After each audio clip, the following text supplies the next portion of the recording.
Good afternoon. I'm Brad Dennis with BIS Commodities with your weekly update for the first week of August 2015. Starting out, talk about cattle for the week.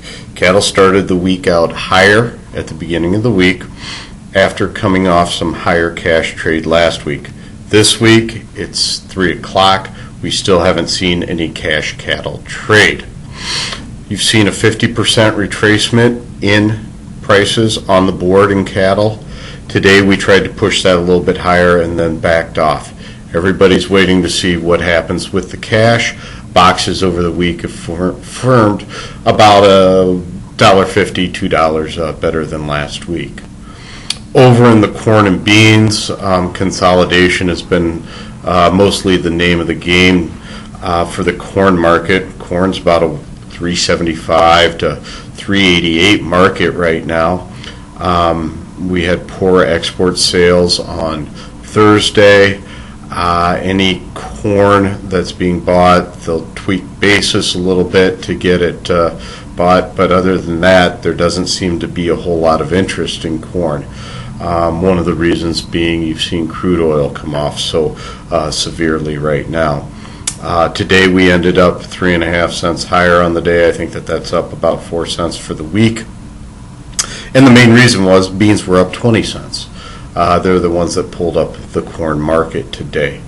Talking about beans, yes, we saw them up 20 cents today, and actually they went back and they filled a gap that was created about 2 weeks ago. We're looking at a bit of buying out of China over the past couple days. Minimal buying, but if you're a computer and you see that China has bought some beans, you're going to put on your bid program and help beans go to the upside. We're also seeing firmer basis out there. There are a lot of beans out there. There's just not a lot of beans for sale, and that's the way it is right now. One thing to look for next week is that the trade is anticipating that the good to excellent rating should come off. This week they were anticipating steady ratings. Corn came in at 70, steady. Beans came in at 63, 1% higher. So that took the trade a little bit by shock early on. Beans have come back though and rallied as the week went on, whereas corn has stayed steady. Next week they look steady to lower good to excellent ratings out there. As far as the USDA is concerned, next Wednesday we get their report. They're going to let us know what they feel about the yield out there. They're going to let us know a little bit better about what kind of acres are out there too. They could tweak both of those. The underlying theme, though, still is this demand is coming off. Like I said, export sales for corn was dismal.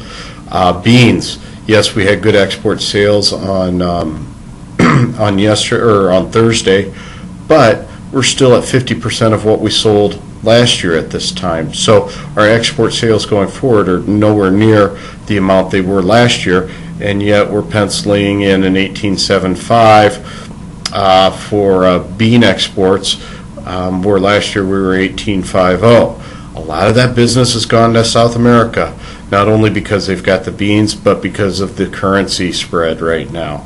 With the dollar being higher, that real is in such a position that basically the Brazilian farmer is selling $13 beans.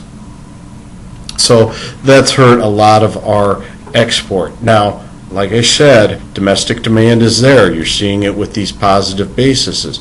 But when you look at the elevators, yeah, they've got plenty of beans. They just don't have ownership of it, and it's pretty tight-fisted ownership right now. So moving forward, like I said, we closed the gap in the last 5 minutes of trade today. We're going to see what happens over the weekend now. A lot of rain is expected for Iowa and some parts of northern Illinois that could use it. If that comes through, we could see beans taper off again. But like I said before, they're expecting conditions to deteriorate, so we're not going to fall out of bed quite yet on those because of those two events. People will be people will be hesitant to put on large positions ahead of Wednesday's report. So we'll probably go to the upside a little bit and explore above that gap area in beans, but I don't expect too many fireworks out of the market starting out the first of the month. Funds are still long corn, funds are still long beans. So when you do make these technical achievements to the upside, it can grind higher because they're already long, they're just adding to positions. Whereas if they were shorter and they're getting out, that getting out mentality tends to spike things a little bit more. So we'll see how the weather turns out, but I don't foresee a whole lot of big positions being put on ahead of Wednesday's report. As far as stocks are concerned, stocks feel heavy. We came in, started the week talking about grease again. Grease stocks were down, their indices were down big time. Banking stocks are being sold off left and right. And then we're talking about China and the manufacturing side of China, the slowdown that we're seeing over there. And that slowdown in China is being reflected in our lower crude prices, down 91 cents at a point today, under 44 bucks a barrel. So oversupply, limited manufacturing in China, those are all adding up to lower prices out of the crude. And like I said, that's kind of a little bit of it doesn't pressure corn down, but it limits its rallies to a point. Stock market also is really not trading stock prices, but the possibility of a rate hike on September 17th. We had ADP data out earlier this week on Wednesday. That showed non-farm payrolls up 185,000. That was less than expected, so we rallied the market. But then we saw an ISM services index that came out, showed a 60 reading. I believe that was the highest reading in 11 years, and that brought that market right back down. Today, we had non-farm payrolls and unemployment rate. The non-farm payrolls at 215. That's as expected.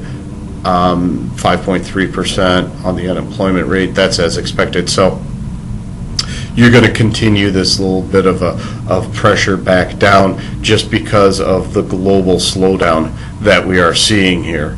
The dollar took out May's highs, but has retreated towards the end of the week. But if you look at that dollar index, you're still in an upward channel, and I suspect we'll probably stay in that channel unless you have some just awful news that would definitely take a rate hike off the table.